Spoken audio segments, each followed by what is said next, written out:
बोला बोला शंकर भगवान की।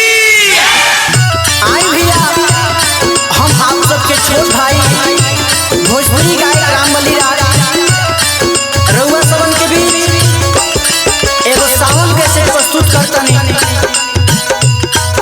जौन आशा ना पूरा विश्वास बा कि रउआ सबन के जरूर अच्छा लगी और अपन प्यार दुलार ऐसे ही भाई को बनौले रही। आई सावन के महीना बा, आई एगो जीजा शादी के मैटर रउआ सबके बीच बा, आई गाना के माध्यम से सुनी।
नया नया ले ले बारे जीजा चाचा चाका चले के तोहरो बाटे कहले उसा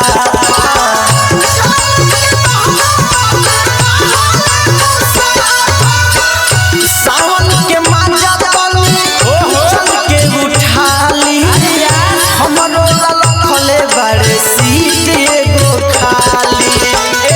का हो की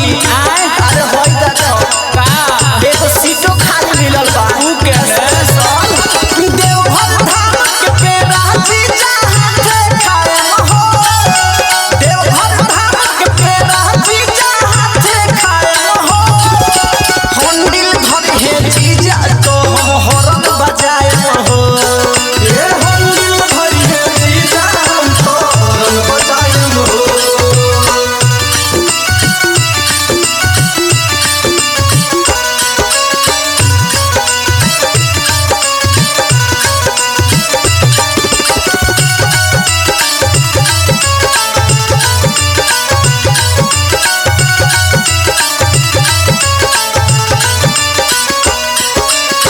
भोला के चरण में जाई हम गिर हो, पंकज जैसन पिया मांगब बन के फकीर हो।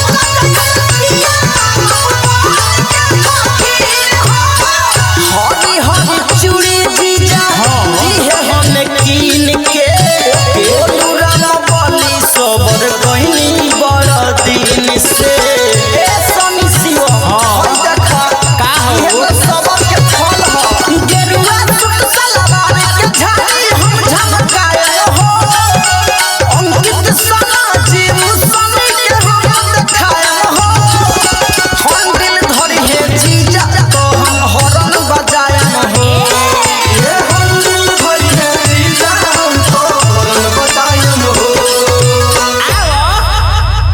रिया रिकॉर्डिंग स्टूडियो नरकटियागंज।